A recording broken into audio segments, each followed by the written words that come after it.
What's up, YouTube? High definition television. Eric Bauer, your host. Shooting a video. I don't really have much to talk about, nothing theme-wise. This is a long time coming. Quite the hiatus.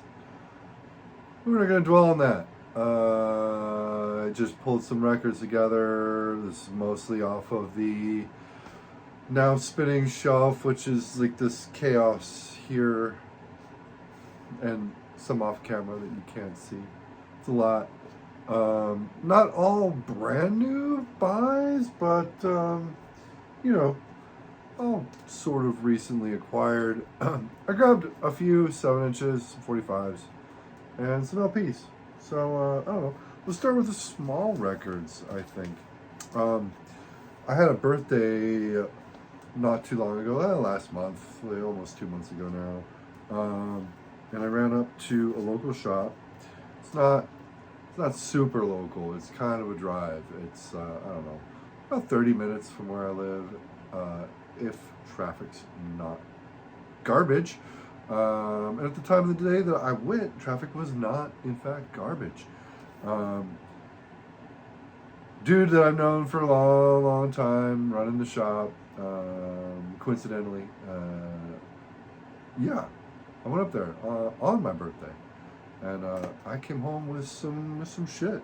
The first thing we're going to talk about is this 45 by King Dude. This 45 rules. It's super good. Born in Blood, Spiders in Her Hair. Both are just jammers, man. He put this out on his own label, not just religious music. I know most of his records come out on Van. This one is really fucking good. It's just really dark. I don't know, neo-folk. It's not really, would I call it neo-folk? Definitely has folk elements. Has like murder ballad type elements. Some just soulful rock and roll on here. It's cool, dark shit, and if you like the vibe of that cover, that's the vibe of the music. Who would I compare him to? I don't know. He's kind of unique, man. There's not a lot of people in the neo-folk scene that do what King Dude does. Bane Wolfkind from fucking Der Blutarch, maybe an option for an example. You can maybe compare him to Amigo the Devil, aspects at least. Good stuff, either way. Speaking of King Dude, we also grabbed this other 45. It's a split. We got King Dude on one side and Dolk, I think I'm saying that right, on the other side. I don't remember where Dolk are from. They're not American. They're a Van band. This was put out on Van Records. Insert, see the Van logo there. That's the Dolk side. And then that's the King Dude side. Let's see if I can shed light on this. I should have done my homework. But I didn't. So it is what it is. I have a full length by Dolk, just a CD that Van put out probably like 10 years ago now. And it is awesome. It's just really dark, kind of like ethereal, cold wave at times, post-punkish, folkish at times. That's the Dolk side, King Dude side. Anyway, it's really cool. It's a really cool split. They're not the same genre, right? But like the it's not a glaring contrast, right? Like it actually they flow together and they complement each other. It's a really cool 45, and stoked to find it as well up at the shop. Now going back a little ways longer, I don't remember when I grabbed this. It's not. Well, that's like 4 or 5 months probably. This one I was super fucking hyped to find, and that is this one right here. Susie and the Banshees, Love in a Void.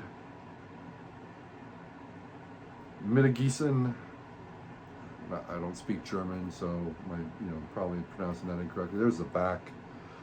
This 45 is not particularly rare on its own. Usually when you find it, it's just in a white inner and the record there.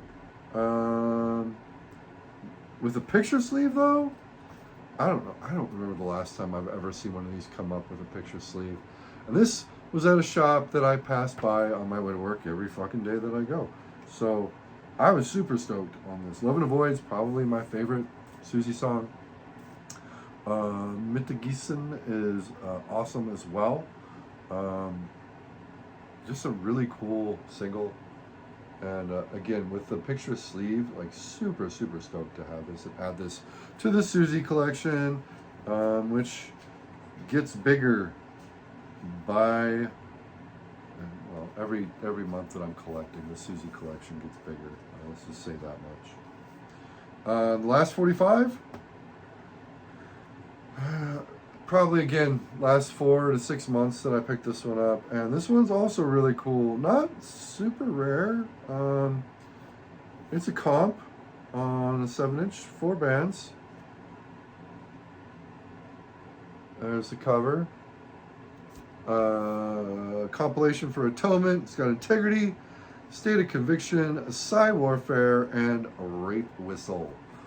Trigger warning. Probably should put the trigger warning before I said the band name, but here we are. This is a really sick 45. 7-inch, whatever. Actually, I'm pretty sure it plays at 33, so not 45. Anyway, there's the labels, really cool.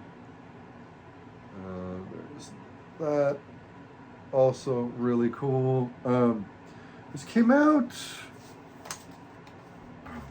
It's not new. Let's see if I can, again, didn't do homework. I'm not sure when it came out. 90s, late 90s, probably.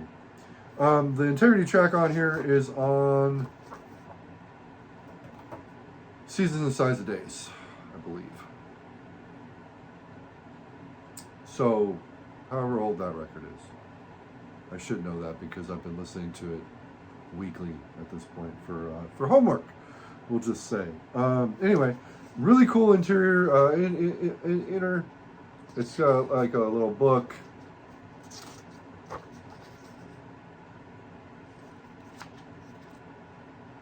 And yeah, this thing just rages. Integrity, of course, searing, metallic hardcore.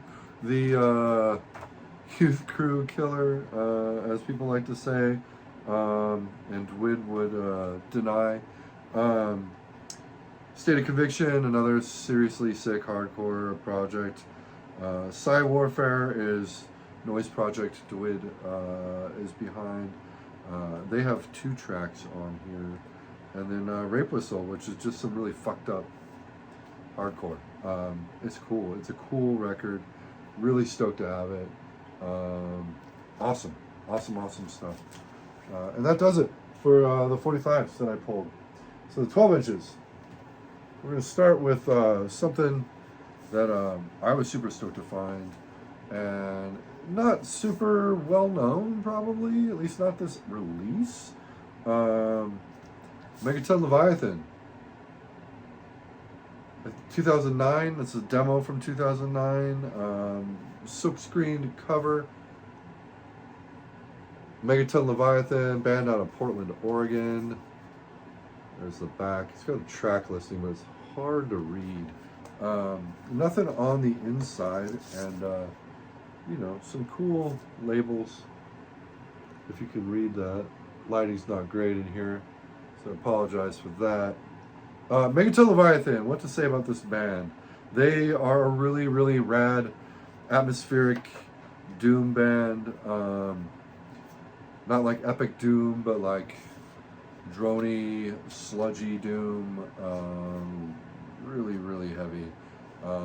Bordering on progressive at times, and a lot of ambience on here. The amount of times that it kind of leans into the drone and ambient elements I guess it could be off-putting to some people, but it's it flows really well. It's like 5, 6 tracks. I could just look and tell you 5 tracks. One of the tracks is Guns and LSD, so it's like some of their influences. It's also very ethereal. Like the vocals they flow really well with the music, and they just fit super awesome. At times reminiscent of Pagan Altar. Thinking like the first few Pagan Altar releases. Just a rad, heavy, monolithic piece of music. I was familiar with this band's first album. They've got a few full lengths under their belt at this point. I don't know if they're still together putting out music because it's been a while since they had anything drop. Of what I've heard, this is probably the best material. It's raw, but not off-puttingly raw. The production's really good, but in that way that says like they wanted to go for like kind of a filthy sound, but clean, if that makes any sense. I would try and name drop some bands that they kind of evoke in my head, but honestly, like pretty unique, just in terms of what they do. At times you could say they sound a little bit like Grief or Nooth Grush. At times they sound a little bit like old ass Pagan Altar. At times they sound like something like Eagle Twin or Nadja. It's cool shit. Y'all should check out Megaton Leviathan. At least this recording. It's rad. And I don't think you'd regret it if you're into that kind of music. The second thing I want to talk about for LPs is one I came across a few weeks back, actually. At another local. These are all bought locally. None of this stuff was sourced online. I stumbled across this and had totally forgotten it was a thing. And when it came out, I don't think I was in the right mood for it, so it quickly fell off my radar. Now, I do historically like this band's material. But I remember when they put this out, some people flipped their lids because it's totally unlike anything that this band ever did before. And I'm talking about Arc by Agoraphobic Nosebleed. Yeah, the 3-track Agoraphobic Nosebleed record. Really, really cool shit. Speaking of stuff that's sludgy and gnarly, this was a 2016 release by Relapse. And yeah, it's Agoraphobic Nosebleed's sludge record. It is vicious, it is scathing, it is savage, it is not grind, slow as fuck, 3 tracks, like I said, and it's a full-length album, not an EP. Heavy. Really kind of recalls, to me anyway, the Cephalic Carnage sludge record. Halls of Amenti. A little less psychedelic than that Cephalic Carnage record. It's just straight up grief / dystopia worship, with a bit more groove than grief, for sure. Killer. And I love that artwork. That cover art's just killer. And it's a rad record. If you've never given it a shot, or if you're unfamiliar with Agoraphobic Nosebleed, probably not the way that I would introduce you to the band, given their hydro grind roots. Hydro grind. Who came up with that fucking term? Silly. Anyhow, totally unlike anything leading up to this, especially stuff like Honky Reduction or Frozen Corpse stuffed with dope. Probably my favorite Agoraphobic Nosebleed in terms of the usual material. But yeah, this record's awesome. I can't hype this enough. Really good. Random find, and it was cheap. Another one that was super rad to find, and this was another one I found on my birthday at said shop where I found those King Dude 45s. And this was I was shocked and stoked to stumble across this in a physical brick and mortar shop. That's Human Spots of Rust by Sector. Sector. I don't know. It's 8,000 hardcore, man. I've talked about the 8,000 scene before. My last video, I'm pretty sure, where I talked about like Morning Again and Archangel and fucking Shockwave. Good Life Recordings. This was not put out by Good Life. This was put out by Sober Mind Records. There's the logo there. But what you can expect with this record is more furious, metallic hardcore, in the same vein as pretty much every other 8,000 band. Insert that, see, I got new glasses, and holy shit, I can read the insert. It's amazing. You got lyrics.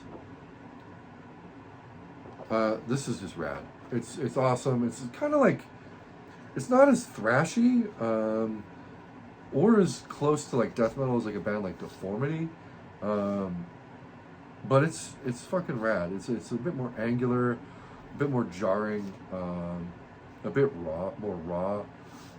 Not as raw as the EP that preceded this, which I still need to find somewhere. It'd be rad. Here's the labels. Super cool, and also super cool. If I were to do a ranking, this would be very high on my list of 8,000 bands. It's just it's so just raw and feral. I think that's a really good word for it. It's unchained in a way that, you know, most of those bands were, but it has this like heft to it that I think some of those bands missed to a certain degree, and this one absolutely does not. What else? Oh shit! Poster that I forgot to pull. I don't usually pull out the posters, but this one's cool. Yeah, original pressing here. I don't think it's ever been repressed. And it wasn't that expensive, so color me stoked to find it. Really happy to add this to the collection. It's been on my Apple Music playlist for a long fucking time. Gets spun at the gym often, we'll just say. Anyway, Spots of Human Rust, Sector, Sober Mind Records, out of Belgium. This shit rules. Super badass. Some of the most savage metallic hardcore out of Belgium that you're gonna hear. You know, short of any of those other fucking bands I talked about before. And we got one more LP. And this is a more recent find, but fuck, man. First of all, I'd never heard of this shit before. Despite how deep of the rabbit hole I've gone down when I've fallen into my hip-hop phases. Not phases per se, but just like when I really get into that fucking black hole of hip-hop, like I've gone down some pretty deep rabbit holes. And I was listening to a lot of hip-hop also at the time when this record came out. And it's so, yeah, it's not something a lot of people know about, I don't think. Anyway, I stumbled across this at another local spot this week, a few days ago. The Goats. No Goats, no Glory. First of all, look at that fucking insane cover art.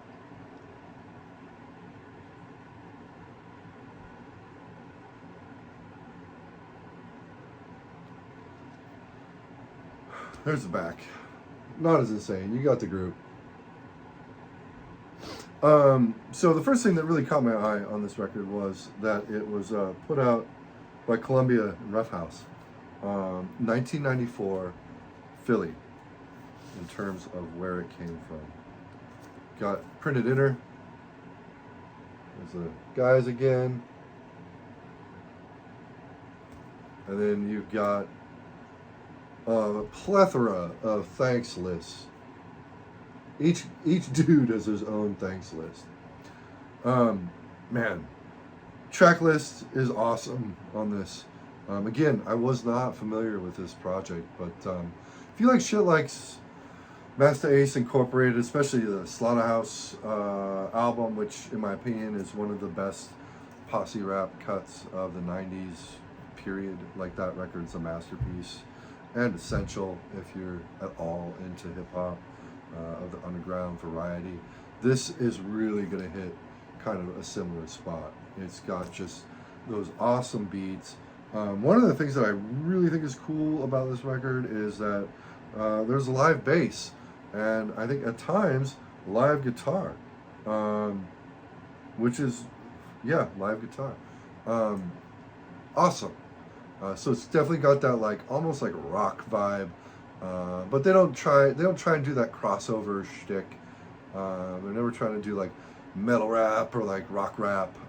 It's kind of like more like what you'd hear on like latter era Beastie Boys, starting with like Check Your Head, Ill Communication, that kind of shit.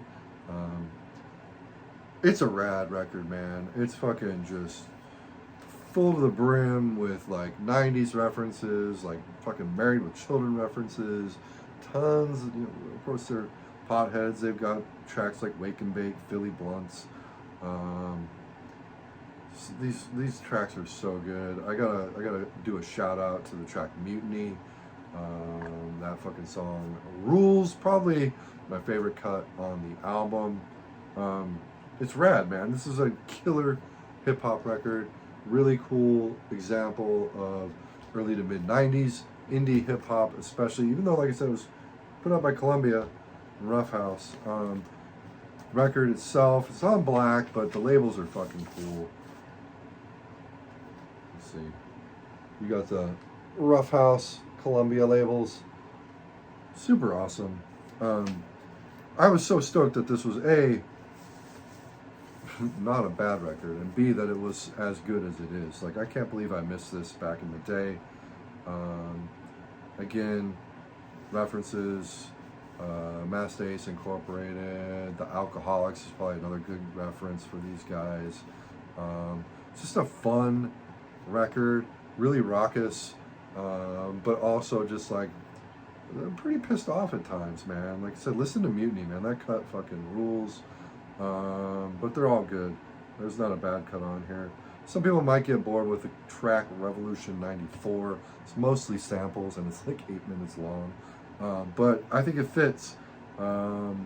It's pretty dismal and bleak, actually. That's on the B side. Probably A side's the stronger of the two, but they're both killer. The Goats, no glory.